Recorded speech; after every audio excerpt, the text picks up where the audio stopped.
Hanep. Op, op, op.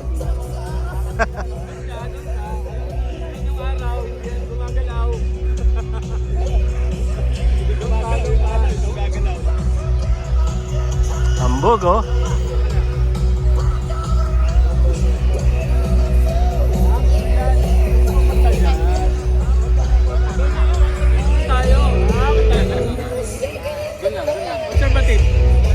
Landan, binibilisan mo yung throttle eh. Wala, pasyal na lipad lang. Hindi naman nila alam yung mga wild eh.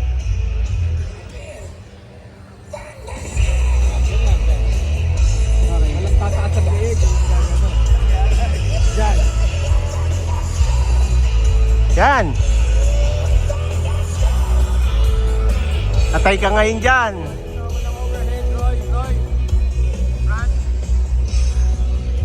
Boss Roy, wag daw overhead.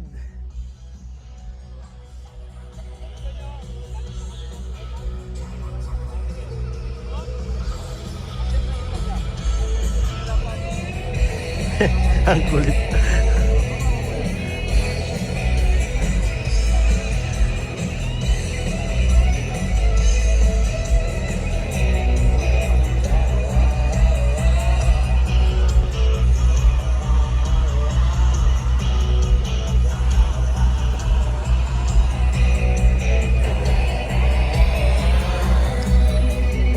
Ay, hihila pala. Tapos nakapala.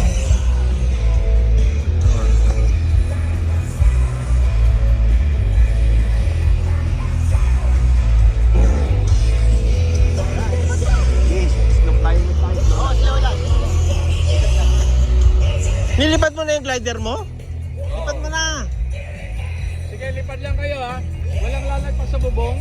Walang pupunta sa likod. Ha? Babado ako 20. Abado 20, no? Pagpilit. Sayang airplane. Saka yung sayang ang kahiliyan kung oras.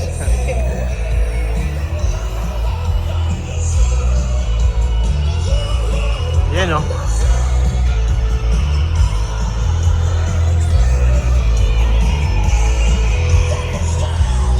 Alright. Nilipad si Boss Berto tsaka si Roy Donasco.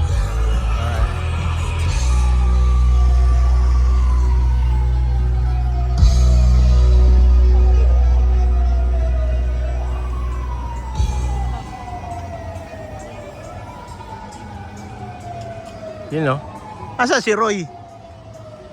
Layo. Ayan.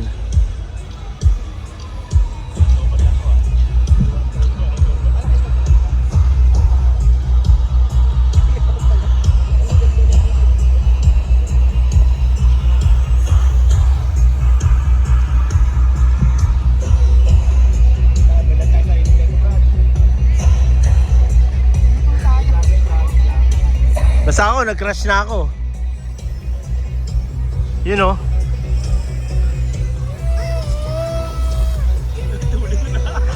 Together with a sailplane in the middle of the field, we have what you would Wag lalapas sa bubong.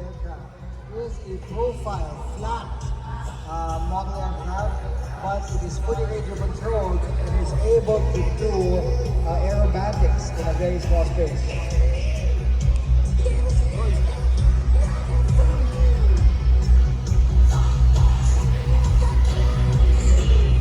Hamburger, oh, si Boss Reggie, oh. Okay, tama yan, tama yan.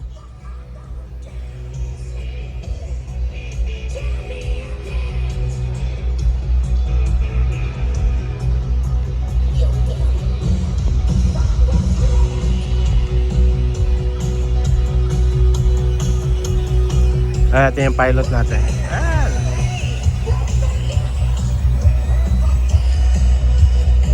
Yan, oh. Boss, ikaw na lang nasa airing ngayon. Nasa screen ka na, oh. Yabang ni Boss Reggie, oh. Ano ba yung screen? Alright. Tama yan, tama. Huwag mo ilalagpas daw sa ano.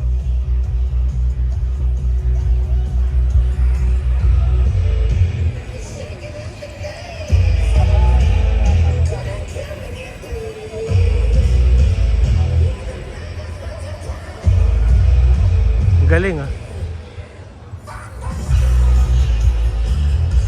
Hop. We just received confirmation that the ultralight aircraft of Angeles City Flying Club are about to take off and will do several flybys of the show. Ultralight aircraft is one of the most accessible form of civilian flying. At the current, in the current regulations, all Navy to be able to fly ultralights, to learn fly ultralights is a valid driver's license. These ultralights are coming from Angeles City Flying Club, which is the premier flying club here in Pwede mag-landing boss. Dito, sa harap mo. features this beautiful manifold glass airstrip and an air-conditioned restaurants that boast the best burgers inside. Okay, isa pa, isa pa. Angeles City Flying Club also hosts a membership of over 200 members who all engage in sport flying. Oy, antayin nyo si Reggie.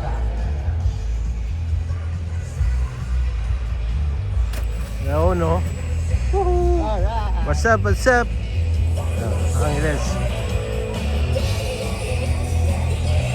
Alright.